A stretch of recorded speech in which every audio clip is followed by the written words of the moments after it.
저는 결혼한 지 겨우 2년 만에 남편과 시댁의 진정한 속내를 알아차리고 뒤늦게 이혼했어요. 그래서 현재는 혼자 살고 있는 32살의 여자입니다. 결혼하고 이혼하기까지 딱 2년의 시간 동안 말로 다 할 수 없을 정도로 많은 일들이 있었지만 남들 다 겪어봤을 만한 자잘한 이야기는 다 빼고 바로 본론만 이야기하도록 할게요. 저희 집은 제 위로 3살 많은 오빠가 하나 있고 부모님은 공인중개사를 하고 있어요. 처음에는 아빠가 먼저 하고 계시다가 나중에 엄마까지 자격증 시험에 합격을 하셔서 지금은 두 분 모두 그 일을 하고 계세요. 부모님이 전부 부동산 일을 하시다 보니 자연스레 저희 집에서는 이런 쪽으로 어느 정도의 조기 교육이 되어 있었습니다. 그래서 그런지는 몰라도 저와 친오빠는 직장 생활하면서 받는 월급의 대부분을 엄마가 관리를 해주셨고 부모님이 시키는 대로 돈을 모아서 이미 몇 년 전에 각자의 이름으로 아파트 한 채씩을 갖게 되었어요. 그때는 저는 물론이고 우리 오빠도 결혼을 안 한 상황이었고 회사에서 월급을 받으면 전부 엄마한테 맡기고 용돈을 받아 쓰고 있었습니다. 부모님이 알아서 잘 모았다가 결혼할 때 주겠다고 하셨는데 어느 날 아빠가 어떤 아파트에 미분양이 났으니 분양권을 우리 둘 다 사라고 하시더라고요. 제가 사는 지역이 어디라고 딱 집어 말하긴 그렇지만 경기도권이고 그때 당시에 아파트가 미분양이 많이 났었나 봐요. 중도금 무이자, 발코니 확장비 무료 등등 여러 가지로 조건이 좋은 상황이었고 오빠와 제가 모아둔 돈으로 계약금을 내고 나머지는 어차피 중도금이 무이자인 상황이라서 아빠한테 속는 셈 치고 아파트를 한 채씩 분양받았어요. 그때는 아파트가 많이 생기던 시기였는지 잘 기억이 나진 않지만 미분양된 아파트들도 많았고 주변 친구들은 대부분 집 사는 것에 관심도 없었어요. 결혼한 직장 선배 언니들도 그냥 속 편하게 전세 살면 되는데 뭐하러 대출 몇 억씩 받아서 신축 아파트를 사냐고 한마디씩 하곤 했었습니다. 저도 그때는 지금 집을 사는 것이 맞나 싶었어요. 아무리 혜택이 좋다고 해도 몇 년 전 당시에 4억을 넘어 5억 가까이 하는 가격은 너무 비싼 것 같아서 덜컥 겁이 나더라고요. 하지만 아빠가 지금 아니면 절대 너희들 경기도에 집 못 산다고 무조건 지금 사야 한다고 해서 어쩔 수가 없었죠. 그래도 아빠 말이니 맞겠지 싶어 그냥 오빠랑 미분양된 아파트 하나씩 사서 묵혀놨는데 지금 와서 제 인생을 바꿔줄지 누가 알았겠습니까? 다들 그 이후의 상황을 예상하시겠지만 당시에 미분양 나서 아무도 거들떠 안 보던 아파트가 2년 뒤 저희가 입주할 시기쯤 되니까 사람들이 관심을 가지기 시작하고 가격도 슬금슬금 오르더군요. 하지만 큰 금액도 아니었고 그때는 팔면 세금이 엄청나게 나온다고 해서 제가 직접 들어가서 살기보다는 전세를 주고 말았습니다. 어차피 그때는 결혼하기 전이라 제가 부모님 집에 살고 있었고 독립할 이유도 없었어요. 2년 후에 남편과 결혼했고 제 집에서 전세 살고 있던 분을 이사 내보내고 들어와서 살기 시작했습니다. 전세를 한번 돌리긴 했지만 완공된 지 겨우 2년 지난 신축이었고 그 사이에 또다시 집값도 많이 올라 있었죠. 처음에 옵션 포함해서 4억 후반대로 분양을 받았었는데 입주할 당시에 5억이 조금 넘었었고 그리고 또 2년 뒤에 제가 들어와서 살 때가 되니 7, 8억 이상 가더라고요. 이렇게 비싼 아파트가 정말 제 집이라니 믿겨지질 않았습니다. 사실 처음에 들어간 제 돈은 1억 5천 정도였던 것 같아요. 나머지 전부 은행에서 대출을 받거나 세입자한테 받은 전세금으로 충당했었는데 이제는 1억 5천으로는 아파트는커녕 이 동네 전세도 얻을 수 없잖아요. 결혼할 때 제가 아파트가 있다고 하니까 남편도 너무 좋아했고 당연히 시부모님도 정말 좋아했습니다. 집은 제가 있으니 남편이 혼수를 맞춰서 오기로 했는데 다행히 모아놓은 돈이 있어서 시부모의 도움 없이 남편이 모은 돈으로 맞출 수가 있었어요. 그런데 문제는 예산이 충분하지 않았는지 TV와 세탁기, 냉장고 같은 전자제품들을 제가 원래 하고 싶었던 신제품들이 아니라 그보다 30% 이상 저렴한 중급 정도의 해가 지난 모델들로 맞추더라고요. 이게 성능은 어차피 거기서 거긴데 가격이 저렴해서 합리적이야. 저는 몇 억씩 하는 새 집에 들어가는데 기왕이면 가장 예쁘고 최근에 나온 것들로 혼수를 맞추고 싶었지만 남편은 돈돈거리면서 무조건 싸고 저렴한 가성비가 좋은 것들로 혼수를 맞췄습니다. 솔직히 남편이 결혼 전에 모아둔 돈이 많지 않다는 것은 이미 알고 있었어요. 본인 입으로 벌면 버는 대로 쓰는 타입이라 말하기도 했고 20대 때부터 일찍 차를 사서 끌고 다녔으니 돈이 모일래야 모일 수가 없었겠죠. 결혼하고 난 이후로 돈 관리는 전부 제가 하기 시작했지만 결혼 전에 서로 모은 돈이 얼마나 있는지는 서로 묻지 않고 알아서 따로 관리했었거든요. 사실 저는 이 집을 사는데 모은 돈의 대부분의 돈을 써버렸고 그 뒤로도 적금 붙는다는 생각하고 돈이 모이는 대로 전부 집대출금 상환하는 데 사용했으니 돈이 별로 없었다 치지만 남편은 그냥 거의 다 본인이 써버려서 돈이 없던 거죠. 그럼 시댁에라도 조금 도와달라고 해서 혼수라도 제대로 맞췄으면 좋겠다 싶었는데 대충 눈치를 보아하니 남편이 먼저 시부모한테 그런 이야기도 못하는 것 같고 시댁에서도 전혀 뭔가 해줄 마음이 없어 보였어요. 시댁 사는 모습을 봤을 때 그렇게 형편이 어려운 것도 아닌 것 같은데 아들 장가 보내면서 금전적인 지원을 아예 안 해주시니 저만 손해본 것 같은 기분을 지울 수가 없었죠. 그래도 말 못할 집안에 사정이 있겠지라고 생각해서 크게 문제 삼지 않고 넘어갔는데 처음에 저희가 이 집으로 이사 들어온 지 얼마 되지 않았을 때 시부모님과 신우까지 집으로 불러다가 집들이를 한 적이 있었습니다. 저희가 완공 2년 조금 넘은 신축 아파트라서 새로운 기능도 많고 구조도 약간 특이하게 잘 빠져서 다들 집 구경하느라 정신이 없었어요. 지하 주차장도 여유가 있었고 공원까지 나갈 필요 없이 아파트 단지 안에서 산책할 수 있게 조경이 잘 되어 있는 것도 시모와 신우가 특히나 좋아했습니다. 그렇게 집들이를 마치고 며칠 후에 시어머니가 제게 따로 전화를 하시더니 다짜고짜 지금 우리 집에 대출이 얼마나 남아있냐고 물어보셨습니다. 갑자기 그걸 왜 물어보나 싶었고 대답을 어떻게 해야 하나 순간 고민했어요. 제가 모아둔 돈으로 처음에 갚을 만큼 갚았고 나머지는 살면서 천천히 남편이랑 맞벌이하면서 대출을 갚아나갈 생각이었는데 어머니께서 무슨 의도로 이러시는지 모르겠더라고요. 고민하다가 그냥 2억 조금 안 되게 남았고 제가 알아서 갚아나가겠다고 했더니 어머님이 바로 하시는 말씀이 그럼 내가 1억을 보태줄 테니까 그 집 명의를 우리 아들이랑 공동 명의로 하자. 아직 너 걸로 되어 있지? 라고 하시는 겁니다. 1억이라는 큰 돈에 순간 혹하는 마음이 들었지만 저는 아직도 이 집이 제 집이라 생각하고 공동 명의는 별로 하고 싶지 않았어요. 애초에 그럴 돈이 있으면 남편이 혼수하느라 돈이 모자라서 쩔쩔매고 있을 때 단돈 1,000만 원만 보태주시지 이제 와서 왜 갑자기 돈을 보태준다고 하시는 건지. 그 이유를 정확하게 알 수는 없지만 시어머니의 시커먼 속이 들여다보이는 것 같아서 돈을 준다고 하는데도 무조건 거절했습니다. 아니, 내가 언제 그 집을 달라고 하니? 그냥 너희가 대출 갚으며 살기 힘들까봐 1억 보태주려고 하는 거지. 그리고 결혼을 했으면 부부 사이에 네 거 내 거가 어디 있어? 당연히 서로 같이 공동 명의를 하고 사는 게 맞는데 너는 어떻게 돼 내가 결혼 생활 시작하기도 전부터 하나도 양보를 안 하려고 하니? 어머님이 갑자기 화를 내니까 그때부터 뭔가 싸한 기분이 들어서 아파트 대출금은 남편 돈을 하나도 안 쓰고 제 돈으로 갚을 테니 우리 집 명의에 신경 쓰지 않으셔도 된다고 했죠. 그래도 어머님은 포기할 줄 모르고 며칠 후에 또다시 전화를 하셨습니다. 생각 좀 해봤어? 그러지 말고 어른이 준다고 할 때 고맙습니다 하고 받아. 이번이 마지막이고 또 거절하면 진짜 한 푼도 안 줄 거야. 라고 하시길래 정말 괜찮다고 마지막으로 거절을 했어요. 어머님은 단단히 빈정이 상하셨는지 대답도 없이 전화를 끊으셨고 저는 조금 이상한 마음이 들어 친정아빠한테 시어머니가 갑자기 전화해서 1억 보태줄 테니 내 집을 공동명의 해달라는 소리를 한다고 일러 바쳤습니다. 뭐? 1억으로 공동명의를 하자고? 그놈의 여편네가 헛소리를 하고 있네. 절대 안 돼, 알겠지? 아빠는 그 이야기 듣자마자 절대 안 된다고 무슨 소리를 하는 거냐 펄쩍 뛰더니 결국엔 며칠 후에 아빠가 저를 끌고 같이 은행으로 가서 부모님 돈으로 우리 집에 남은 대출금을 전부 싹 갚아버렸어요. 이제는 너희 시모가 무슨 헛소리를 하든 집에 돈 보태줄 필요 없다고 딱 잘라 거절해라. 아빠는 그렇게 말씀하셨고 저도 그 말 명심하고 지금까지 살았습니다.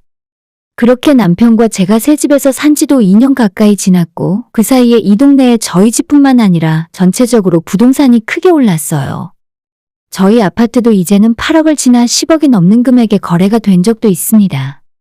우리 오빠도 작년에 결혼했고 그 집에서 신혼생활 시작해서 잘 살고 있어요. 이 동네 맘카페에는 매일 아파트값 올랐다는 글만 올라오고 예전에는 이 동네가 그렇지 않았는데 처음 보는 외제차가 엄청 많이 늘어났습니다. 저 어릴 때만 해도 여기가 경기도에서도 그렇게 잘 사는 동네가 아니었는데 이제는 분위기가 엄청 많이 달라졌고 자기들 스스로 부자라고 하는 사람도 많아졌어요. 제 입장에서는 원래 살던 동네에서 집값만 엄청나게 올라가고 나니까 갑자기 세금도 많이 내야 하고 솔직히 저희 집만 오른 것도 아니라 이 주변 일대 오래된 아파트까지 죄다 2배씩은 올라버려서 어차피 다 비싸지니까 돈을 벌었다는 기분이 들진 않았어요. 다만 그때 아빠가 집사라고 한 이야기를 무시했다면 제가 버는 연봉으로는 평생 이 동네에서 내 집 마련하긴 힘들 것 같겠다는 생각이 들었습니다. 아무튼 지난 2년 사이에도 시모가 제 얼굴을 볼 때마다 우리 집 공동명의 이야기를 했지만 이젠 대출까지 싹 다 갚아버렸고 시댁 돈 한 푼 받을 필요도 없어서 들어도 대꾸도 안 했습니다. 제가 끝까지 공동명의를 안 해주니까 이번엔 왜 너희들은 아이 안 낳냐고 시비를 거시는데 결혼하기 전부터 남편이랑 저는 아이 안 낳고 둘이 사는 걸로 합의가 끝난 상황이에요. 저도 아이 키울 자신 없고 남편도 예전부터 아이라면 질색하는 사람입니다. 이런 사람들이 애를 낳아봤자 아이만 고생할 것 같고 저도 제 인생을 더 충실하게 살고 싶지. 아이 때문에 하고 싶은 거 못하고 직장도 못 다니며 사는 건 상상만 해도 싫더라고요. 시집간 친구들을 보면 아이 낳고 행복해하는 친구들도 있는 반면에 어떤 친구는 너무 우울해하고 심지어 아이 키우는 문제로 남편과 싸워서 이혼하는 친구도 있었습니다. 그런 모습 보면서 저는 제 인생도 똑바로 못 사는데 내가 다른 생명을 낳고 제대로 키울 자신이 없어서 그냥 결혼하더라도 아이 낳을 생각이 없는 사람을 만나고 싶었고 마침 남편이 아이라면 저보다도 훨씬 더 질색팔색을 하는 사람이라 딱 맞다 싶었거든요. 지금까지 아이 없이도 잘 살았고 앞으로도 정말 후회하지 않을 자신이 있어요.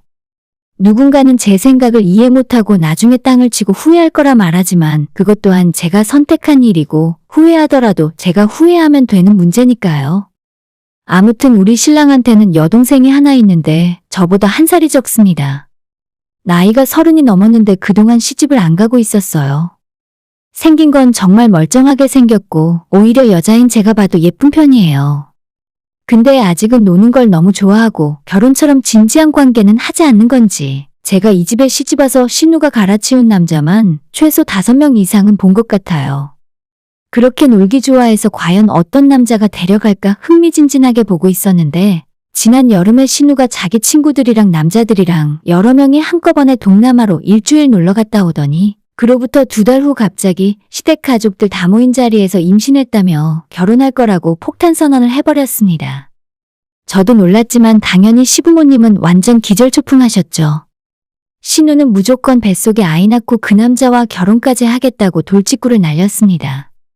처음엔 애들도 아니고 너가 나이가 몇인데 속도 위반으로 결혼하려 하느냐고 시어머니가 방방 뛰셨지만 신우의 끈질긴 설득과 신우를 임신시킨 예비 신랑까지 시댁을 찾아와서 무릎 꿇고 결혼 승낙을 받아냈습니다.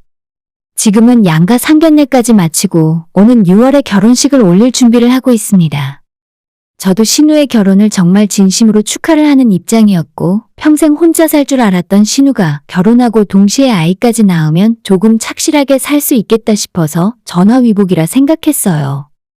그런데 그 2사람이 결혼 준비를 하면서 불씨가 이상하게 저한테 튀기 시작했고 상황은 점점 이상하게 흘러갔습니다. 신우가 상견례를 마치고 본격적인 결혼 준비를 시작하면서 2사람은 자주 다투기 시작했어요. 저도 남편에게 한 달이 건너들었기 때문에 정확하게 알고 있는 건 아니지만 신우가 데려온 남자가 직업도 비정규직에 나이 32살에 모아놓은 돈은 1,000만 원도 없답니다. 남자 쪽 집안도 여유가 없는 건 마찬가지라 결혼할 때 집을 해주는 것은 기대하기 힘들었고 오히려 저희 시댁에서 전세금이나 하다못해 월세 보증금이라도 해줘야 아이 낳고 살만한 신혼집을 구할 수 있을 것 같았어요. 신우 뱃속에 아이가 있으니 시간이 지날수록 몸이 달고 불안해하는 건 우리 시댁 쪽이었고 상대방 남자 쪽에서는 급하면 딸 가진 부모가 알아서 하라는 식이었습니다. 속도 위반으로 뱃속에 아이가 있으니 결혼을 안 시킬 수도 없고 돈이 없다고 원룸이나 오피스텔 같은 곳에서 신혼생활 시작하게 할 수도 없었어요. 저희 동네 집값이 지금 엄청나게 올라있고 3년 전 집값보다 전세 가격이 더 비쌉니다. 시어머니와 신우가 매일 부동산을 오고 가며 신혼집을 알아보러 다녔지만 아이 키우고 살만한 집은 가진 돈으로는 택도 없는 상황이고 돈에 맞춰서 전세를 살자니 신우 눈에 차는 집이 없었습니다. 그렇다고 월세를 살자니 당장 아이 키우면서 신우는 집에서 살림을 할 생각인데 그 남자 외벌이로 비싼 월세를 감당할 상황도 아니었어요. 진짜 옆에서 그 모습 보면서 나는 아이 안 낳길 정말 잘했다 싶었고 요즘 주위에 시집 안 간 후배들이 왜 결혼하기 힘들어하는지 알겠더라고요. 다시 한번 우리 아빠한테 정말 고마웠고 아빠 아니었으면 나도 엄청 고생하며 살아야 했겠구나 싶어서 등골이 오싹해졌습니다. 그렇다고 이제 와서 결혼을 안 할 수도 없는 일이고 뱃속의 아이는 점점 자라는데 하루라도 빠르게 집을 구해야 하는 상황이었죠. 참 신우도 고생이고 시모도 답답하겠다 싶었지만 제가 도와줄 수 있는 부분은 하나도 없었어요. 남편도 동생이 걱정인지 퇴근하면 표정이 항상 좋지 않았습니다. 그러던 어느 날 제가 퇴근하고 돌아오는 길에 시어머니가 전화를 하셔서 저녁 먹었냐고 잠깐 만나서 저녁 먹고 들어가라 부르셨습니다. 우리 시어머니가 그렇게 제게 살가운 분이 아니신데 무슨 꿍꿍이가 있구나 생각했죠. 돈 빌려달라고 하려나 싶어서 미리 마인드 컨트롤을 하고 단단히 마음먹고 약속 장소로 나갔는데 전화했던 어머님뿐만 아니라 신우까지 같이 나와 있었어요. 저보고 비굴하게 살살 웃고 있는 신우를 보니까 진짜로 돈 빌려달라고 할 생각이구나 싶어서 미리 머릿속으로 뭐라고 거절할지 시나리오를 생각하고 있었죠. 시모가 사주는 돼지갈비를 먹으면서도 고기가 코로 넘어가는지 입으로 넘어가는지도 모르겠고 언제 나한테 돈 이야기를 하려나 그것만 기다리면서 두 사람 눈치를 봤습니다. 하지만 의외로 밥을 다 먹을 동안 그냥 평소 안부 이야기나 하고 신우 신혼집 문제에 대해서는 한마디도 없더라고요. 밥 다 먹고 근처의 카페로 이동해서 계속 딴소리나 하고 눈치 보고 있다가 드디어 시모 입에서 요즘 이 동네 아파트값이 장난이 아니라며 너가 결혼 전에 집 사놓은 것이 정말 잘한 일이라고 대화를 그쪽으로 몰아가기 시작했습니다. 그때부터 저는 아무 말 않고 두 사람이 무슨 말을 하는지 듣기만 하고 있었고 신우가 거의 눈물이라도 흘릴 기세로 신혼집 구하는 것이 너무 힘들다며 고충을 토로하더군요. 저는 속으로 그래서 과연 나한테 얼마나 빌려달라고 할지 어차피 저 인간들에게 단돈 100만 원도 빌려줄 생각 없지만 시모 입에서 얼마의 금액이 튀어나올지 궁금해지기 시작했습니다. 한참 이런저런 쓸데없는 이야기를 하다가 시모가 갑자기 제 손을 잡으면서 우리 딸이 딱 10년만 너네 집에서 살면 안 될까? 애 태어나서 초등학교 보내고 직장 구할 때까지만. 돈 이야기를 할 줄 알았는데 갑자기 집 이야기를 하니까 지금 무슨 소리를 하는지도 모르겠고 전혀 미리 대비가 안 되어 있어서 한참 대답도 못하고 멍하니 있었어요. 새언니 좀 부탁해요. 나 이러다가 원룸에서 신혼생활 시작할 판이야. 옆에서 신우도 자기 한 번만 살려달라면서 애 낳고 원룸에서 어떻게 신혼생활 시작하냐고 딱 10년 후에는 돈을 모아서 무조건 집을 구해 나갈 테니까 시조카가 태어나고 10년만 자기를 도와달라 하더라고요. 당연히 말도 안 되는 이야기였고 우리 집을 신우한테 내줘버리면 저는 어디 가서 살라는 말이냐고 했더니 시모는 그럴 줄 알았다는 듯이 저보고 너희는 애도 없으니까 시댁에 들어와서 살면 된답니다. 우리 집에서 같이 살면 돼. 어차피 방도 하나 남으니까 너희들 두 사람 들어와서 사는 건 문제 없다. 아니면 원룸 하나 구해서 살던가 애도 없는데 어디서 살아도 별 문제 없잖아.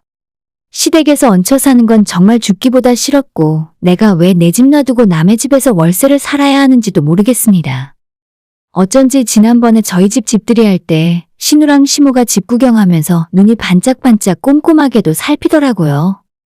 제가 안 된다고 하니까 신우는 거의 눈물까지 흘릴 기세고 시어머니는 왜 가족끼리 그런 것 하나도 이해 못 해주냐며 답답해하셨어요.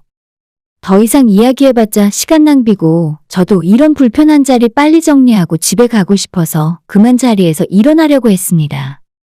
어머니, 아무리 이야기하셔도 이건 아닌 것 같아요. 내 집 놔두고 원룸 사는 사람이 세상에 어디 있어요?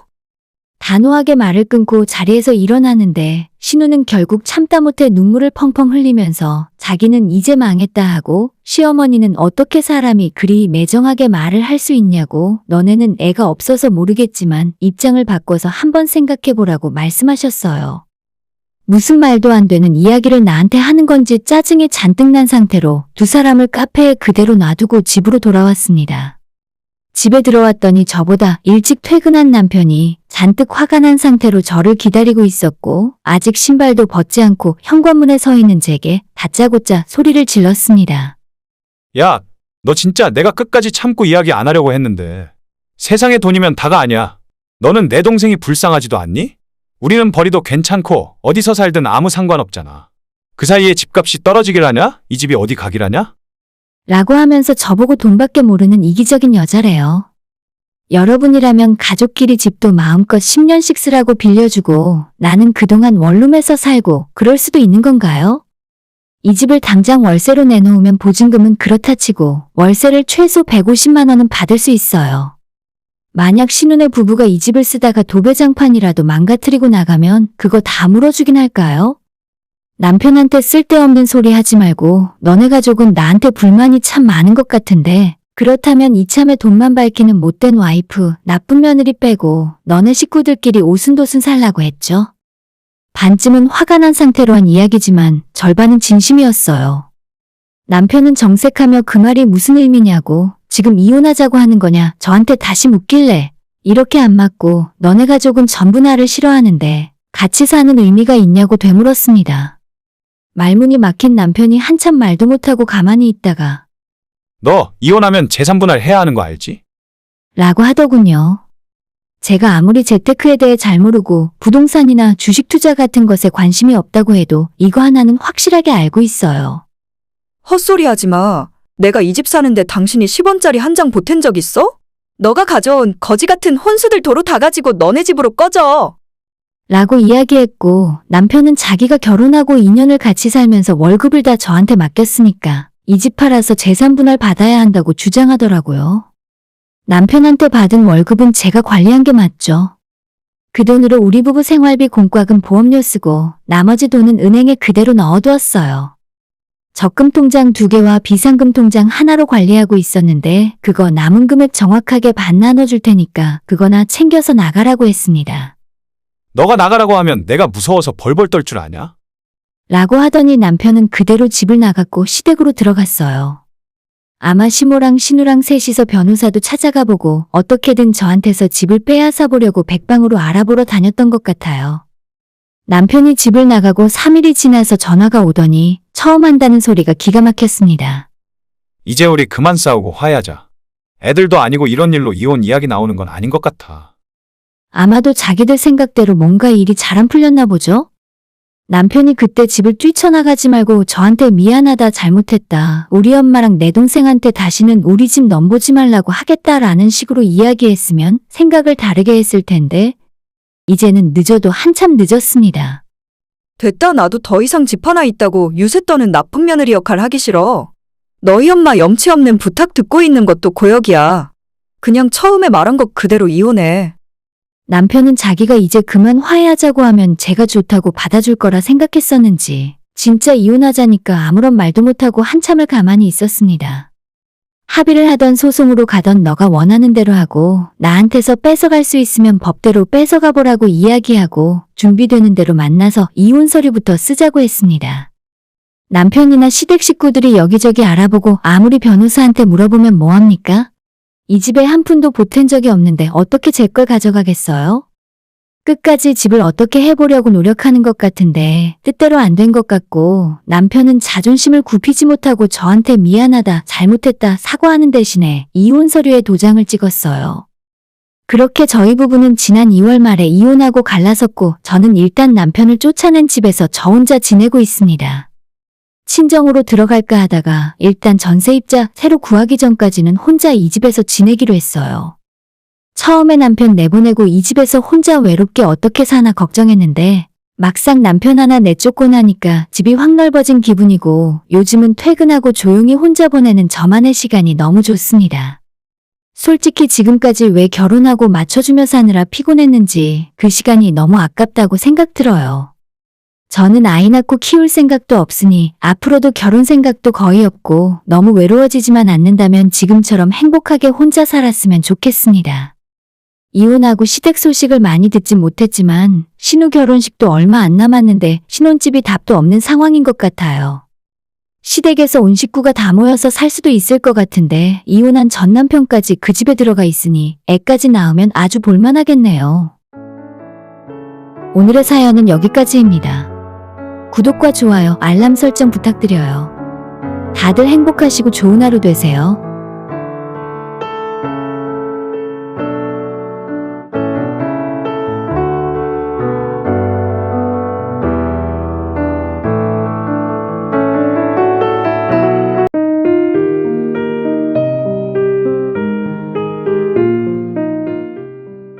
저는 작년 봄에 결혼해서 아직 결혼 생활을 1년도 채우지 못한 35살의 여자입니다.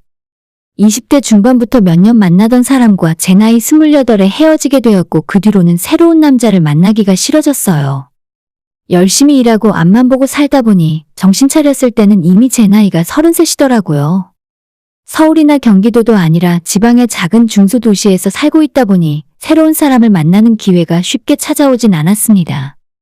안 그래도 작은 동네에서 직원 숫자도 많지 않은 중소기업을 다니다 보니 새로운 인연은 고사하고 맨날 보는 얼굴만 보면서 살았어요. 그나마 20대 때는 소개팅 자리도 많이 들어왔었는데 30대가 되어버리니 친구들의 그런 이야기도 쏙 들어가 버렸습니다. 웬만한 애들은 이미 다 결혼해서 아이 키우느라 바쁘니까 주말에 만날 사람도 없었고 가끔 한 번씩 보는 괜찮다 싶은 남자들 역시도 거의 유부남이었죠. 어차피 이렇게 된 거 일이나 하고 돈이나 많이 모으자는 생각으로 몇 년을 살았고 그러다 보니 제 나이가 어느덧 30이 훌쩍 넘었습니다. 제가 다니는 회사가 규모가 작은 중소기업이긴 하지만 이 동네에서는 괜찮은 편이에요. 연봉도 동종업계 중에서 가장 높은 편인데 애초에 제가 사는 이 동네는 멀쩡한 회사가 별로 없긴 합니다. 흔한 대기업 계열사나 공장도 하나 없고 제일 큰 회사라고 해봐야 자동차 부품 만드는 금속 가공 공장 아니면 김치 공장 정도가 전부예요.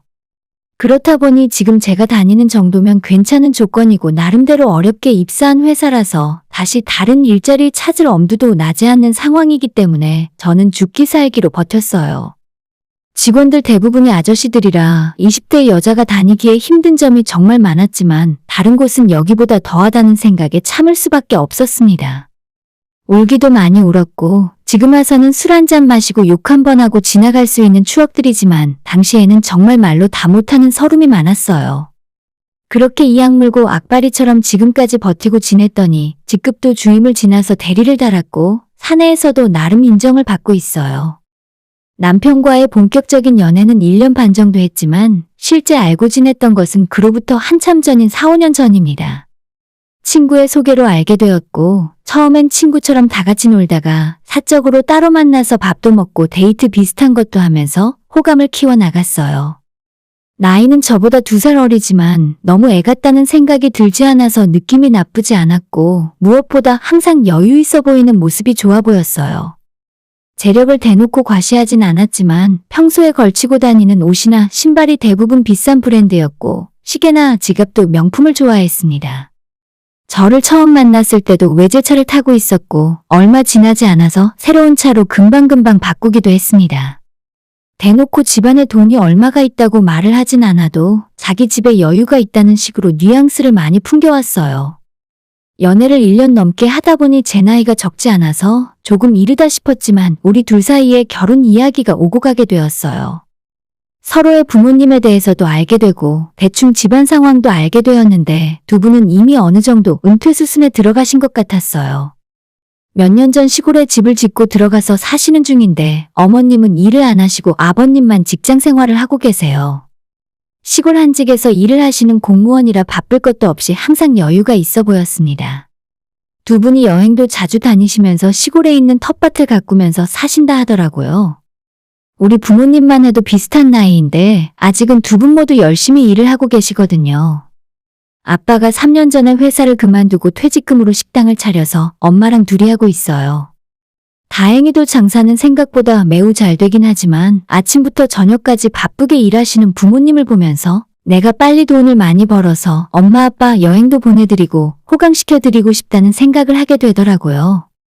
그런데 남자친구네 부모님은 딱히 힘들게 사는 것 같지도 않고 볼 때마다 여유가 넘쳐 흘러 보이는 것이 너무 부러웠어요.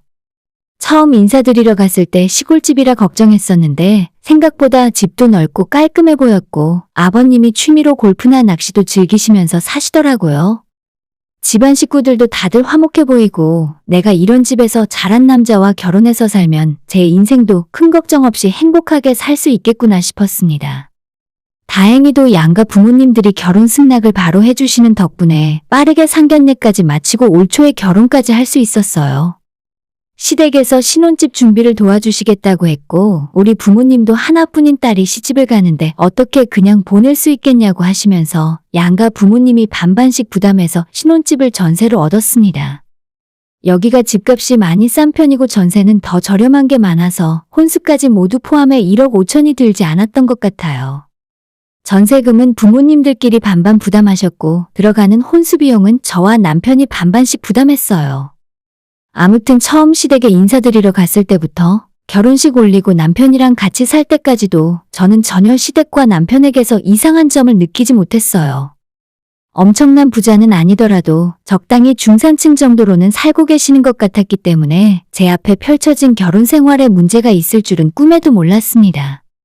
저나 남편이나 다른 형제도 없었고 딱 우리 두 사람만 신경 쓰고 살면 될 줄 알았는데 결혼식 올리고 반년 정도 지났을 때 시댁 집안의 실체에 대해서 알 수 있었어요. 일단 시부모님의 노후 준비가 전혀 아무것도 되어 있지 않았습니다. 여유 있어 보이던 겉모습은 전혀 현실과는 달랐고 말 그대로 빚 좋은 게 살고 속빈 강정이라는 말이 딱 어울리는 집안이었어요. 지금 살고 계신 넓은 집은 알고 보니 아주 저렴한 가격에 전세로 살고 계셨고 그마저도 저희 결혼할 때 신혼집을 해주시기 위해 전세금을 담보로 대출까지 받으신 상황이었죠. 제가 생각할 때는 시부모님이 편안하게 사실 수 있는 집도 있고 다른 큰 재산이 없더라도 아버님 퇴직하시면 나오는 공무원 연금이 있으니 저희가 걱정할 필요는 없을 줄 알았죠. 하지만 집도 전세였고 그마저 전세금의 대부분을 다시 대출을 받아서 저희 신혼집 마련해 주려고 전부 사용해버렸기 때문에 앞날이 캄캄하더라고요. 제가 남편이나 시댁 재산 덕보고 살 생각까지는 없었지만 적어도 내가 벌어서 시부모를 봉양하는 건 원하지 않았습니다. 이럴 줄 알았으면 전세금 지원도 받지 않았을 텐데 그런 중요한 이야기를 왜 결혼하고 난 뒤로 한참 후에야 해주는 건지 모르겠어요.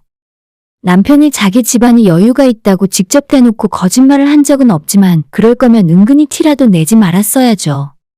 애초에 이런 중요한 이야기는 결혼 전에 미리 말을 해줬어야 하지 않나 싶더라고요. 시부모님 노후 준비 어떻게 할 거냐고 나중에 집도 절도 없이 생활비도 부족하면 우리가 먹여 살려야 하는 거냐고 물었는데 남편은 너무나도 당당했습니다. 우리가 조금 도와드리면 될 거 아냐?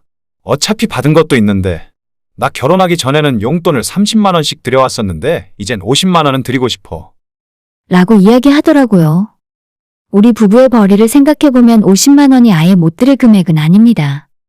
하지만 상황이 이 모양인데도 자기들은 할 거다 하는 시부모들이 그때부터는 조금 다르게 보였습니다.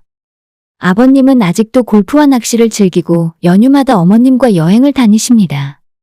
남편도 외제차를 타지만 아버님도 국산차 중에서 7천만 원이 넘는 고급차를 끌고 다니세요. 공무원 연차가 꽤 쌓였기 때문에 버는 돈이 적진 않지만 매달 쓰는 씀씀이가 크기 때문에 그렇게 오래 일을 하셨지만 모아놓은 돈이 거의 없는 것 같았습니다. 은퇴하시면 지금보다 훨씬 수입이 줄어들 것이 불을 보듯 뻔한 일이고 당연히 저희한테 이것저것 기대를 많이 하시겠죠? 우리도 지금이야 젊고 열심히 일해서 돈을 벌 수 있다지만 노후도 준비해야 하고 집도 사야 하고 아이 낳고 살다 보면 돈 들어갈 일이 한두 가지가 아닌데 어떻게 시부모를 부양하고 살아야 하나 막막했습니다. 남편에게 왜 이걸 이제야 이야기하냐고 앞으로 대체 어쩔 셈이냐고 물어보니 남편은 정말 하나도 당황하는 기색 없이 우리 둘이서 맞벌이하면서 버는 돈이 얼만데 시부모한테 겨우 그 정도는 보내도 문제없지 않냐고 하더라고요. 그리고 누나가 나보다 훨씬 더 많이 벌잖아. 우리 엄마 아빠한테 50만 원, 100만 원 정도 보내드려도 아무런 지장도 없어. 결혼할 때 해준 게 얼만데. 결혼할 때 시댁에서 해주긴 해주신 것이 맞죠. 하지만 할 수만 있다면 당장에라도 돌려드리고 서로 안 돕고 사는 것이 낫겠다 싶더라고요. 안 그래도 노후 준비고 뭐고 아무것도 안 되어 있는 상황인데 우리 결혼할 때 시댁에서 무리해서 도와주셨다면서 용돈이나 시부모님 노후는 절대 양보할 수 없다고 하는 겁니다. 나도 양심이 있지. 그렇게까지 많이 보내자고 안 해. 그리고 우리 아빠 공무원이라 은퇴하면 연금도 나오잖아. 그냥 적당히 성의 표시하는 정도로만 드리면 뭐라고 안 하실 거야. 남편은 부탁인지 협박인지 모를 이야기를 계속하면서 결국엔 한치의 양보도 하지 않고 본인이 생각하는 대로 제가 따라오길 원했어요. 본인 집안의 형편이 좋지 않다면 최소한 결혼 전에 솔직히 이야기라도 했어야 제가 마음의 준비라도 할 수 있지 않았을까요? 그런 시댁 상황을 제 스스로 감당이 가능한지 아닌지 생각이라도 해볼 수 있었을 텐데 이제는 결혼도 했고 시간도 꽤 지났으니 내가 다 잡은 고기라고 생각하니까 이제 와서 자기 집안 사정을 다 털어놓는 꼴이 너무 웃기더라고요. 저뿐만 아니라 다른 사람들도 대부분 결혼하기 전에 서로의 수입이나 재산을 확인하면서 앞으로 인생 계획을 세우기 마련이지 않나요? 우리 부부 벌이가 어느 정도는 되니까 저금은 얼마나 하고 생활비는 얼마를 쓰고 남편과 내 용돈은 얼마씩 쓰면서 언제 집을 사야 할지 전부 다 계획을 세워놓고 있었는데 결혼한 지 겨우 반년 만에 제 모든 계획이 물거품이 되어버렸습니다. 당장은 크게 문제가 생기진 않는다지만 만에 하나 남편과 저 둘 중 한 명이 갑자기 아프기라도 해서 수입이 줄어들면 어쩌라는 거죠? 제가 아이가 생겨서 육아휴직을 하는 바람에 벌이가 줄어들거나 최악의 경우에는 회사에 복직을 못해서 남편 외벌이로 살아야 하면 어떻게 해야 하나요? 요즘 세상에 평생 직장도 없고 아무리 튼튼한 회사에 다닌다고 하지만 나이가 40이 넘으면 회사에서 버티고 있기 힘든 게 현실인데 이제 60대 초반이신 시부모님을 앞으로 10년, 20년 동안 어떻게 벌어서 먹여 살릴 수 있을지 눈앞이 캄캄해졌어요. 일단 돈 문제는 천천히 다시 생각해보자고 이야기해놓고 이틀 동안 엄청 고민했어요. 차마 다른 사람들에겐 물어보기에도 창피하고 우리 친정부모님도 이 소식을 들으면 쓸데없이 걱정을 하실까봐 이야기도 못하고 혼자 벙어리 냉가슴 끙끙 앓았습니다. 그래도 저는 그때까지는 남편을 사랑하는 마음이 컸고 어떻게든 부부의 형태라도 유지하고 살고 싶어서 일단 남편이 하자는 대로 최소한의 용돈을 드리기로 했습니다. 다만 혹시나 나중에 일이 잘못될 수도 있으니까 월급 관리는 각자 따로 하기로 했어요. 생활비 통장을 하나 만들어서 서로가 50만 원씩 매달 집어넣고 그 돈으로 공과금과 우리 두 사람의 식비, 생활비 등을 해결하면서 나머지 개인 지출은 알아서 하고 돈 관리도 알아서 하기로 했습니다. 당신 월급에서 시부모님 용돈 보내드려. 50만 원을 보내든 100만 원을 보내든 내가 상관 안 할게. 그럼 불만 없지? 남편도 제가 하는 소리가 썩 나쁜 제안은 아니었는지 제 이야기에 동의했고 그때부터 한 집에서 살지만 각자 따로 주머니 차고 머릿속으로는 다른 생각을 하며 살기 시작했습니다. 아직도 좋아하는 마음은 있었기 때문에 퇴근하고 집에 오면 남편과 지낼 수 있다는 것은 너무 좋고 행복한 일이었지만 시댁 생각만 하면 머리가 지끈지끈 아파왔어요.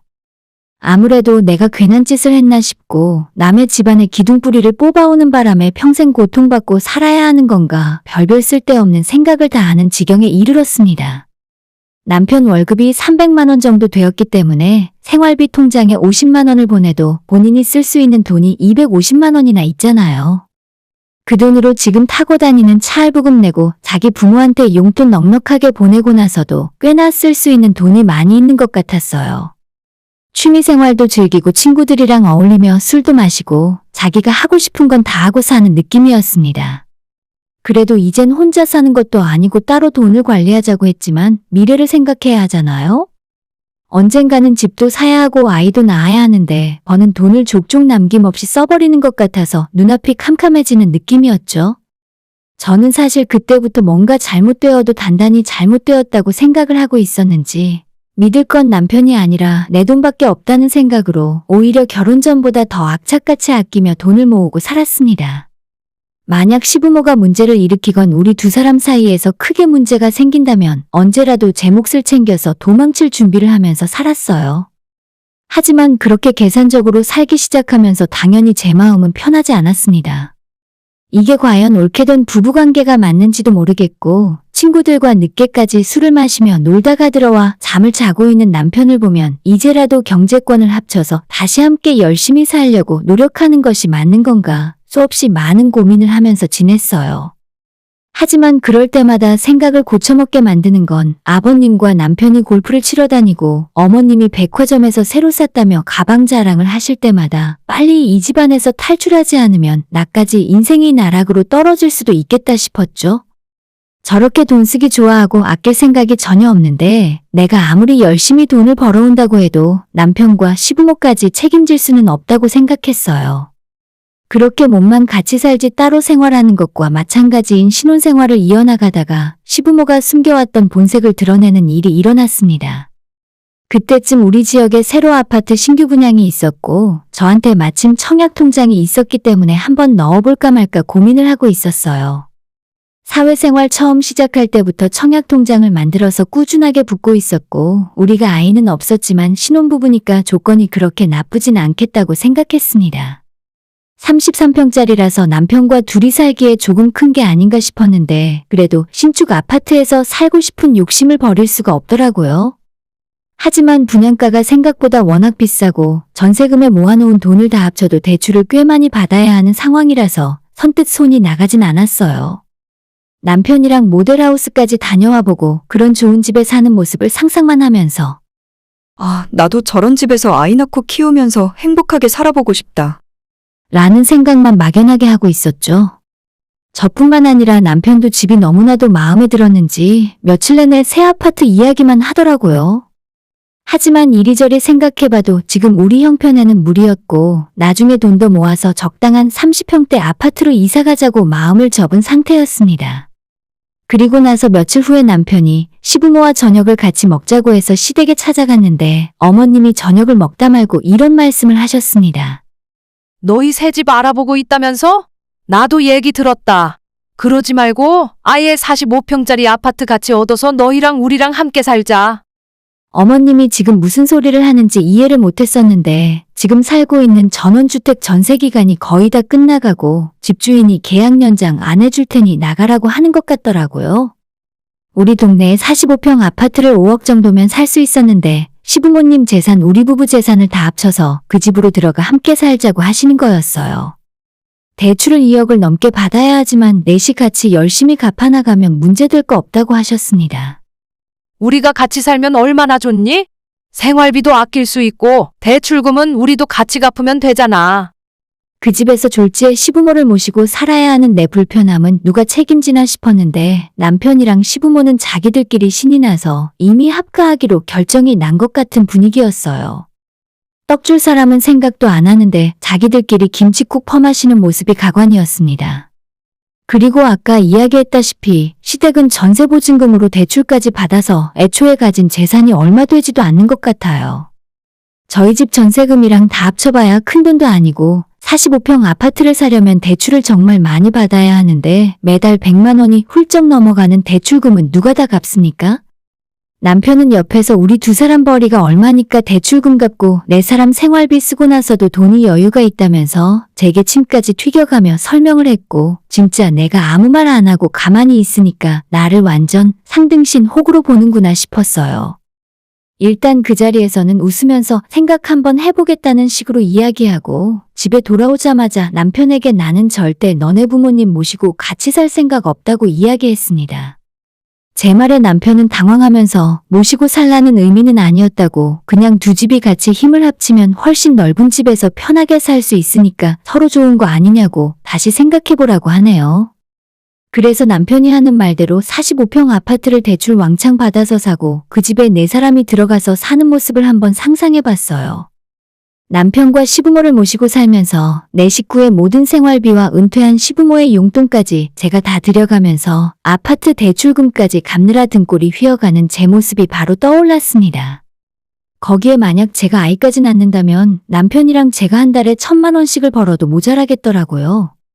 남편은 같이 살면 시어머니가 아이까지 다 봐주는데 좋지 않냐고 요즘 세상에 그런 시부모가 어디 있냐면서 웃고 있는데 그 모습을 보고 있으니 당장이라도 욕이 튀어나올 것 같고 진짜 뺨이라도 한 대 치고 싶은 심정이라서 그냥 앞으로 시부모와 합가 이야기는 내 앞에서 절대 하지 말라고 경고하고 안방으로 들어와서 그날의 대화는 끝이 났죠. 진짜 돈 이야기까지는 안 하고 싶었는데 남편은 세금 떼면 4천이 조금 안 되는 연봉을 받고 있었고 시부모에게 매달 50만 원에서 100만 원 정도를 보내고 있으니까 실제로는 3천도 벌지 못하는 것과 마찬가지고 제가 5천 조금 넘게 벌고 있는데 아무리 남편과 시부모의 속내를 좋게 해석하려고 해도 내가 고생해가며 번 돈으로 자기들 노후까지 편하게 호의호식하겠다는 소리로밖에는 안 들렸어요. 그날 남편과는 아무런 대화를 하지 않았고 다음날 출근해서 일을 하고 있었는데 오후에 시모에게서 전화가 왔습니다. 퇴근하고 잠깐 시댁에 들러서 이야기 좀 하자고 하시는데 누가 봐도 어제 있었던 합가 이야기를 계속 하실 것 같아서 야근 있어서 못 간다고 그냥 할 말 있으면 지금 하시라 말씀드렸죠. 어머님은 몇 번 연거푸 한숨을 쉬시더니 너가 어제 우리랑 같이 살기 싫다고 했다면서? 얘 진짜 하나도 불편해할 거 없다. 45평이면 집이 얼마나 넓은 줄 아니? 그리고 요즘 세상에 고부 갈등이 어디 있어? 오히려 시어머니들이 며느리 눈치 보면서 산다더라. 내가 진짜 잘해줄 테니까 같이 살자. 아니, 제가 우리 부모님도 아닌데 뭐하러 시부모랑 같이 살겠어요?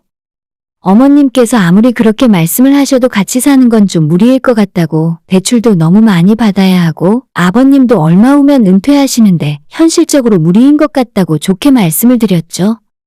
저는 정말 예의를 지켰다고 생각했는데 결국 어머님이 뭔가 기분이 나쁘셨는지 화를 내기 시작하셨습니다. 결국에는 돈이냐? 그래서 내가 너희들 결혼할 때 안 해줬어? 야, 나도 너한테 생활비 달란 말 안 해? 누굴 거지 취급하고 있어? 너 우리랑 같이 살 생각 없으면 너가 우리 집안에서 나가. 그딴 며느리 나는 필요도 없다. 진짜 황당하고 어이가 없더라고요. 지금 이 상황에서 내가 먼저 화를 내도 모자란데 오히려 왜 욕을 먹고 있나 싶었습니다. 일단 어머님이랑 말이 안 통하니 대충 바쁘다는 핑계를 대고 전화를 끊었어요. 저녁에 집에 돌아와서 남편에게 어머님이 낮에 전화 와서 같이 안 살 거면 이혼하고 나가라고 했는데 어떻게 생각하냐고 물어봤더니 남편은 자기 엄마랑 똑같이 한숨을 푹푹 쉬며 당신은 그렇게 우리 부모님이랑 같이 사는 게 싫어? 뭐 잘못한 것도 없는데 왜 그러는 거야? 그 말을 듣고 저는 남편에게 그럼 너는 장인어른 장모님이랑 같이 살 수 있냐고 되물었어요. 당연하지. 난 하나도 걱정 안 해. 이참에 장인 장모님까지 전부 모시고 6명이 한 집에 살까? 근데 우린 괜찮은데 장인어른이 불편해 하시겠지. 말이나 못하면 밉지는 않을 것 같아요. 남편은 장인 장모를 모시고 얼마든지 살 수 있지만 처가부모님이 불편해 하실 것 같아서 결국엔 못하겠다 하더라고요. 시부모님은 몇 년이 지나면 아버님도 은퇴하시고 결국 누군가 돌봐줘야만 하니까 저보고 너무 이기적으로 생각하지 말고 이번에 한 번만 양보하랍니다. 표정 하나 안 변하고 저딴 소리를 하는 남편을 보면서 이거 절대로 말로 해서는 안 되겠구나 싶었고 대화로 풀 생각은 집어치우고 당분간 시간을 좀 갖자 말하고 저는 짐을 챙겨서 친정으로 갔습니다. 최소한 며칠 동안 조용히 머리나 식히고 앞으로 어떻게 해야 할까 생각을 정리해보려고 했는데 엄마가 우거지상이 된 제 표정을 보시고는 무슨 일이냐고 물으셨습니다. 얘기를 할까 말까 고민하다가 이건 혼자서는 도저히 해결할 수 없을 것 같아서 결혼하고 지금까지 있었던 남편과 시댁 이야기를 하나하나 다 해드렸습니다. 엄마는 제 이야기를 듣고 내 딸이 똑똑한 줄 알았는데 이렇게 멍청하고 맹추 같다고 가슴을 치시더니 너가 그 집안 기둥뿌리 뽑아서 와서 그래. 지금이라도 늦지 않았으니 이혼해라. 너희들 앞길이 구만리인데 벌써부터 부모 모시고 어떻게 사니? 앞으로 계속 남편과 같이 살면 시부모를 모시고 살든 아니든 시댁의 원망은 제가 다 듣고 살게 될 거라고 하시면서 시간 끌다가 아이가 생기고 돌이킬 수 없게 되기 전에 빨리 이혼하라 하셨습니다. 그날 밤에 다시 택시 타고 집으로 돌아와서 남편에게 나는 당신 부모 노후를 책임지기 싫고 절대 모시고 살고 싶지 않다고 그냥 너랑 나랑 생각이 너무 다르니까 늦기 전에 빨리 이혼하자고 이야기했어요. 남편은 이혼 이야기까지 제 입에서 나오니까 무슨 이런 일로 이혼을 하냐고 안 된다 하더라고요. 이유가 없긴 왜 없어? 너랑 너희 부모들은 지금도 나한테 같이 살자고 강요하고 있잖아. 이것도 일종의 폭력이나 마찬가지야, 알아? 모르면 변호사한테 물어보던가. 어차피 결혼하고 지금까지 통장도 따로 관리하고 살았는데 그냥 깔끔하게 이혼하고 너가 혼자서 평생 너네 부모 모시고 행복하게 살라고 했죠. 우리 친정집이 시댁보다 경제적으로 훨씬 낫고 어느 정도 노후 준비도 되어 있지만 아직까지 부모님 두 분 모두 매일 아침부터 열심히 일하고 사십니다.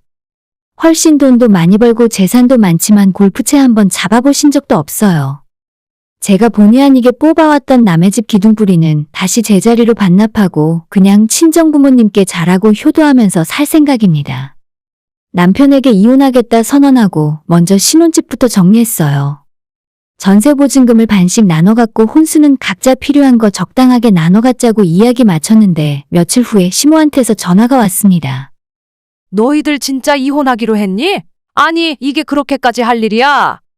자기가 그때는 너무 화가 나서 말실수했다고 그것 때문에 이혼하는 거냐고 묻더라고요. 처음에는 미안하다, 그때는 어쩔 수 없었다고 사정 좀 봐달라고 하시다가 제가 단호하게 이혼할 거고 절대 생각을 바꾸지 않을 거라 말씀드렸더니 바로 본색을 드러냈습니다. 야, 웃기고 있네 진짜. 너네 부모는 안 아프고 안 늙을 것 같아? 어차피 너도 이혼하고 친정 들어가 봐야 늙은이 모시고 사는 건 똑같아. 너네 부모는 별다를 줄 알아? 내가 딸이 되어서 부모님을 모신다는데 시어머니가 무슨 상관이랍니까? 피도 안 섞인 시부모 모시고 사는 것보다 100배 1000배 낫지. 악을 쓰고 저주를 퍼붓는 시어머니에게 알겠다고 나는 내 부모님 모시고 살 테니까 당신들은 아들 보고 모시고 살게 하라 대답하고 전화 끊자마자 그 번호를 차단했어요. 결혼한 지 얼마 되지도 않았는데 너무 빠르게 이혼하는 건 아닌지 주변 지인들은 걱정을 하고 있지만 어차피 남편이 뒤늦게 숨겨왔던 시댁 집안 사정을 고백했을 때부터 언젠간 결국 이렇게 될 예정이었다고 저는 생각해요. 결혼하고 지금까지 제 돈으로 시부모를 먹여 살리지 않은 건 정말 다행인 것 같습니다. 그 집안 식구들이 제 돈으로 놀고 먹고 다녔다면 아마도 지금 배 아파서 잠도 안 왔을 것 같아요. 남들보다 조금 늦은 나이에 시집을 서둘러서 가다 보니 하나부터 10까지 확인을 못한 제 잘못이 크다 생각하고 앞으로는 매사에 신중하게 살아야겠다 싶습니다. 지금 생각해도 아이가 생기거나 정들어서 못 헤어지기 전에 이혼을 결정한 것이 정말 잘한 일이라는 생각이 들고 이혼하는 것이 무서워서 계속 참고 살았다가는 제 인생이 어떻게 됐을지 끔찍하기만 합니다. 오늘의 사연은 여기까지입니다. 구독과 좋아요, 알람 설정 부탁드려요. 다들 행복하시고 좋은 하루 되세요.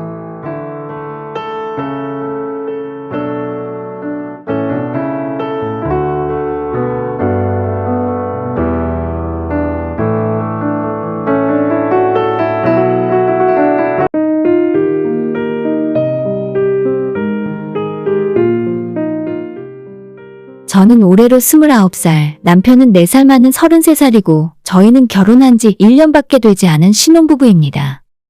작년 꽃피는 봄에 결혼해서 아직도 한창 깨가 쏟아져야 하는 시기라고 생각해요. 저는 우리 집안에서 외동딸로 태어나서 어릴 때부터 이쁨을 한몸에 받으며 자랐고 재작년 친정부모님한테 결혼하겠다고 말씀드렸더니 처음엔 엄청 반대를 하셨어요. 엄마 아빠 서운하게 왜 벌써 시집 간다고 그래? 30 전까지는 같이 살기로 했잖아. 하지만 부모님이 말리셨어도 진짜 결혼을 하지 못하게 한 건 아니라서 얼마 후에 상견례하고 결혼하는데 별다른 문제 없었어요. 남편은 집안에 위로 형이 하나 있고 아래로는 여동생이 하나 있는 삼형제 중에 둘째입니다. 아주버님은 저희보다 3년 전에 먼저 결혼을 했고 저보다 나이가 1살 어린 신우는 결혼은 아직이에요. 집안의 둘째로 자라며 중간에 끼어서 살아서 그런지 남편은 또래 남자들에 비해 생각하는 것도 어른스럽고 참을성도 많고 화도 잘 내지 않아요. 예전부터 형한테 양보하고 동생한테 양보하라는 말을 워낙 많이 듣고 살았다 하더라고요. 우리 두 사람은 결혼한 이후로도 맞벌이를 하고 있는데 워낙 알뜰한 남편이 우리 부부 돈 관리를 전부 맡아서 하고 있고 저는 그런 남편에게 매달 용돈과 생활비를 받아서 살고 있습니다. 자세한 집안 이야기를 남편이 다 하지는 않았지만 시집와서 지금까지 대충 시댁 돌아가는 분위기를 보아하니 첫째는 집안의 장남이랍시고 해달라는 거 다 해주면서 키웠고 막내 신우는 막둥이의 딸이라고 오냐오냐 하면서 지금까지도 시부모님이 품에 끼고 살고 있더라고요. 그 두 사람 사이에서 저희 남편이 중간에 치여 살다 보니 학창시절의 옷은 형이 입던 옷을 대부분 물려 입었고 좋은 건 떼쓰는 막내한테 다 양보하면서 살았습니다. 삼형제가 그렇게 자라다 보니 어른이 된 지금까지 어릴 때 성격이 그대로 남아있나 봐요. 첫째 아주버님은 집에서 비싼 고액과외도 시켜주시고 전폭적인 지원을 해주셔서 서울권 대학을 나와서 대기업에 취업을 했었지만 인간관계를 버티지 못하고 2년 만에 그만두었어요.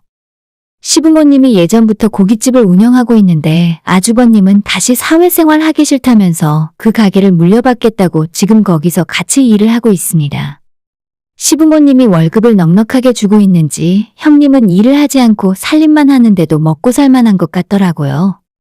그리고 막내 신우는 시댁 근처 지방대학 나와서 중소기업 회사를 다니는 중입니다. 자기 큰오빠랑 똑같은 성격인 건지 이유는 알 수 없지만 한 회사에 2년 넘게 다닌 적이 없고 지금까지 4번 정도 직장을 옮긴 것 같아요. 시부모님은 어차피 여자는 시집 가면 그만이라면서 하고 싶은 대로 하게 놔두는 것 같습니다. 연봉 3천도 못 받는 걸로 아는데 작은 벤츠도 한 대 뽑아서 끌고 다니고 해외여행에 성형수술에 돈을 잘만 쓰고 다닙니다.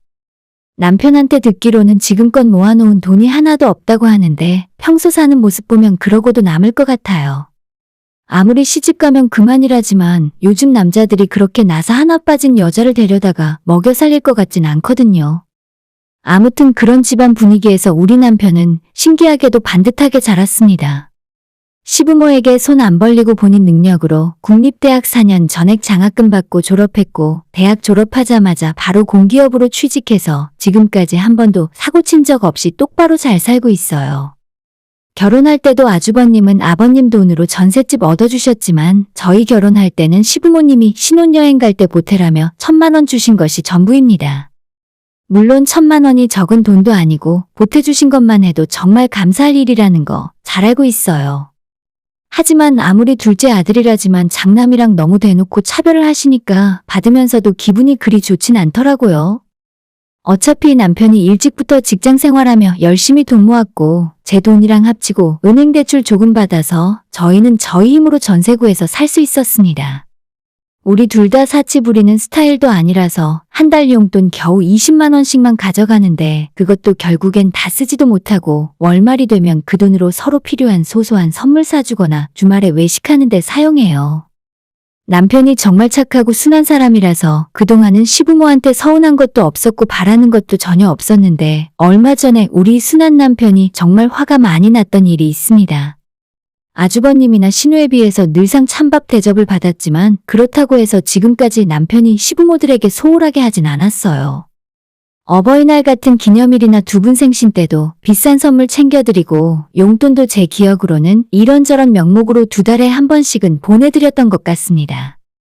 다른 여유 있는 사람들에 비해 넉넉하게 해드린 건 아니었지만 저희 기준에서는 많이 노력했어요. 하지만 저희가 해드리는 것에 비해서 시부모님이 우리 부부를 생각하는 마음은 좀 다른 것 같더라고요.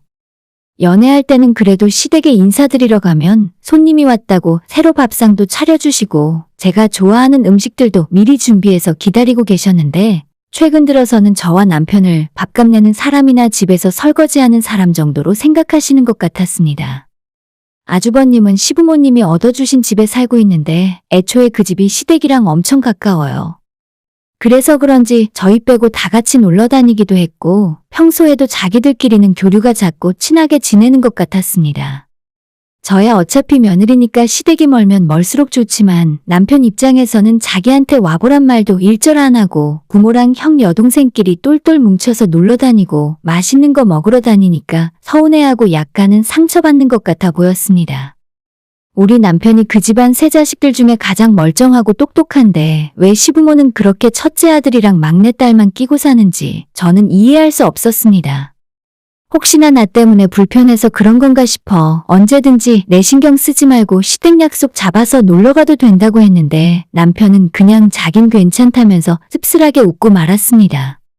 저 시집 온 지 얼마 안 되어 여름 휴가를 가야 하는데 저희한테는 같이 가겠냐고 휴가 계획을 물어보지도 않고 제주도 예약해서 지네들 두 식구만 낼름 다녀왔어요. 다녀오면서 저희 선물이라고 감귤 초콜릿 하나 가져다 주더라고요. 왜? 너희도 같이 제주도 가고 싶었어? 그런 말을 하지. 우리는 너희들이 신혼이니까 괜히 불편할까봐 배려해준 건데. 어머님 하시는 말을 듣고 남편이 더 기분 나빠했어요. 좀 답답한 마음이 들어서 남편에게 어렸을 때부터 식구들에게 미움산 일이 있냐고 물었더니 자기도 잘 모르겠답니다. 어릴 때부터 유난히 자기는 잘 안 챙겨줬고 초등학교 때부터 학교 준비물 숙제 같은 것도 부모님이 신경을 안 써주니까 본인이 직접 다 준비해서 다녀야 했대요. 원래 그렇게 하는 거라 생각하고 스스로 알아서 했는데 몇 년 뒤에 신우가 초등학교 들어가니까 어머니가 책가방을 싸는 것부터 하나하나 다 챙겨주시는 것 보고 충격을 먹은 적도 있었답니다. 좋게 생각해서 다른 자식들은 나이 먹고도 앞가림 못하고 철부지라서 더 눈이 가는 거고 우리 남편은 어릴 적부터 스스로 알아서 할 수 있으니까 상대적으로 신경을 덜 쓰는 거라고 생각하지만 그래도 그렇지 한가족들끼리 너무하다 싶은 적이 한두 번이 아니에요. 오죽했으면 제가 남편에게 당신만 그 집에서 입양되어 온 거 아니냐고 농담으로 말한 적도 있었습니다. 남편에 대한 찬밥 대우는 결혼하고 난 이후로 저한테까지 이어졌고 명절에 시댁 식구들이 다 같이 모이면 형님 놔두고 저한테 유독 일을 더 시키는 느낌이었어요. 정확한 증거가 없어서 뭐라고 말은 못하겠는데 은근슬쩍 제 앞에다 일거리를 쌓아주시는 기분이 들었죠. 제가 먼저 시어머니를 미워한 적도 없고 미움받을 만한 일을 한 적도 없는데 어머님과 형님이랑 일하면서 셋이 이야기하다 보면 은근히 저희 부부를 깎아내리고 제가 하는 일을 무시하는 느낌도 자주 받았어요. 당연히 저랑 남편은 직장인이고 정해진 월급을 받고 사니까 형편이 뻔한 상황인데 시댁 식구들은 다 같이 장사를 하는 중이잖아요. 심지어 아주버님이 직장 다니다가 그만두고 아버님 가게에서 일을 하는 중인데도 뭐가 그렇게 당당하고 잘났는지 회사 다니는 저희를 대놓고 무시했습니다. 특히나 우리 보고 용돈 얼마 안 준다고 이래서 월급쟁이들은 답이 없다고 하시는데 이건 제가 듣기에는 많이 거슬리는 게 사실이었죠. 형님과 아주버님은 엄밀히 말하면 시부모한테 기생해서 사는 거나 마찬가지잖아요. 게다가 우리 부부 월급쟁이 둘이서 맞벌이로 벌어봐야 얼마나 번다고 그 돈으로 적금 붓고 전세금 대출 받은 거 은행이자 갚다 보면 생활비로는 얼마 남지도 않아요. 그 돈에서 남편이랑 제가 20만 원씩 용돈 쓰고 두세 달에 한 번씩 돈 모아서 시부모님이랑 우리 부모님 용돈 한 번씩 드리는 건데 어쩌면 미안하거나 고마워하는 마음 하나도 없이 용돈 적게 준다는 말을 저렇게 대놓고 하실 수 있는지 모르겠더라고요.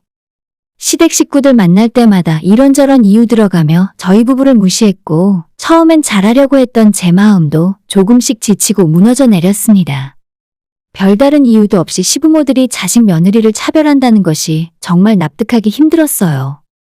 남편도 이런 사실을 아주 잘 알고 있었고 결혼하고 저까지 자기 집에서 무시당하는 걸 알게 된 이후로 많이 힘들어했고 심지어는 저한테 앞으로 시댁에는 자기 혼자 갈 테니 저는 회사가 바쁘다는 핑계를 대던지 몸이 아프다는 핑계로 가지 말라는 말까지 하더라고요.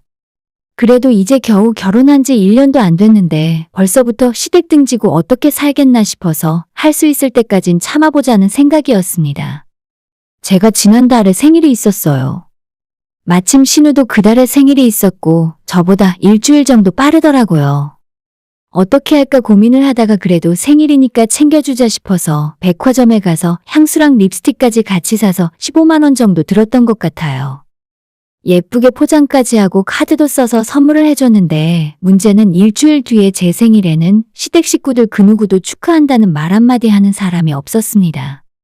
솔직히 이제 제 나이도 30이 다 되었고 생일 선물 같은 거 안 받아도 그만이에요. 남의 생일은 챙겨줘도 제 생일은 크게 신경 안 쓰고 살았었는데 며칠 전에 분명히 신우를 챙겨줬는데도 온 식구들이 제 생일을 모른 척하니까 무시당하는 기분이 들었습니다. 결국 저 대신 남편이 못 참고 화를 냈고 저 모르게 시댁에 찾아가서 한번 뒤집어 엎어놓았던 것 같았습니다. 제 생일이 며칠이나 지난 뒤에 갑자기 신우가 생일 축하한다고 커피 기프티콘 10,000원짜리를 보내줬고 형님도 저한테 빵집 기프티콘을 보내더라고요. 그전까지 말 한마디 없다가 갑자기 이러니까 아마도 남편이 중간에서 한 소리를 했구나 예상할 수 있었죠. 엎드려 절박기식이지만 저 인간들이 뭐라도 보내주니 제 기분이 조금 풀렸습니다. 특히 신우한테는 15만 원짜리 선물 사주고 10,000원짜리 기프티콘을 돌려받은 셈이었는데 어차피 선물할 때 가격 따지면서 주고받는 건 싫어서 그냥 기분 좋게 넘어갔어요. 문제는 어머님이 갑자기 줄 게 있다면서 퇴근할 때 시댁에 들르라 하시더라고요. 너 생일이었다며? 시애미가 되어서 며느리 생일도 까먹고 그냥 지나갔네.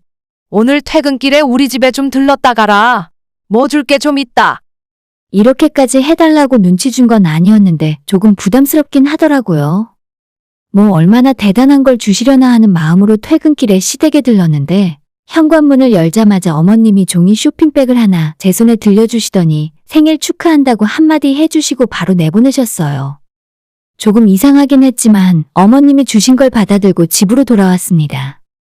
오는 길에 쇼핑백 안을 살펴보니 네모난 종이박스에 들어있는 고급 과자 같더군요. 일단 집까지 그대로 가져와서 열어봤더니 제주도에서 파는 특산품 고급 과자였어요. 어머님이 이걸 어디서 나서 내 생일 선물로 주셨을까 생각을 해봤는데 혹시나 하는 마음에 상자를 뒤집어서 유통기한을 바로 확인해보게 되었습니다. 아니나 다를까 유통기한은 이미 2달 가까이 지나 있었고 작년 여름 휴가 때 시댁 식구들이 제주도 여행 갔을 때 사왔던 과자였습니다. 진짜 어이가 없어서 아무 죄 없는 남편에게 당신 엄마가 나한테 한 집 보라고 유통기한 지난 먹다 남은 과자를 며느리 생일 선물이라며 주셨다고 울분을 터뜨렸어요. 처음에는 기가 막히고 헛웃음까지 났었는데 곰곰이 생각을 해볼수록 내가 이 집안의 며느리로 들어와서 뭘 그렇게 잘못했나 싶어 화가 치밀어 올랐습니다. 그때는 정말 남편에겐 미안하지만 결혼 생활이고 뭐고 다 때려치우고 우리 엄마 집으로 당장 가고 싶었어요. 화도 나고 수치스럽고 창피함에 눈물이 뚝뚝 떨어졌고 남편이 우는 제 모습을 보더니 깜짝 놀라서 당황하더라고요. 내가 당신 동생 생일 때 백화점까지 가서 직접 선물을 골라왔는데 어떻게 어머님은 나한테 이럴 수가 있어? 내가 이 정도밖에 안 되는 사람이야? 생일 선물로 유통기한 지난 과자 주는 사람을 내가 어머님이라고 불러야 돼? 나도 우리 부모님한테 귀한 자식인데 겨우 이런 대접 받으려고 너랑 결혼한 거 아니라고 남편 마음에 대못 박는 소리를 계속했습니다.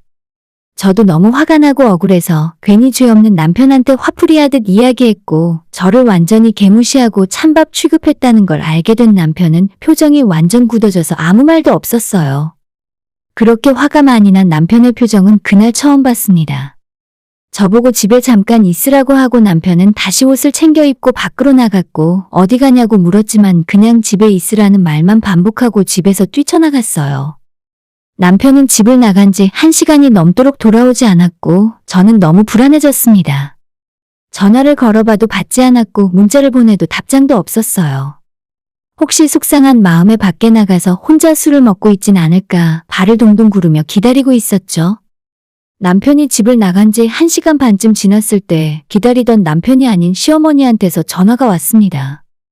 혹시 남편이 또 시댁으로 찾아갔나 싶어서 전화를 받았더니 시어머니가 하는 말이 나는 그거 오래된 건지 정말 몰랐다.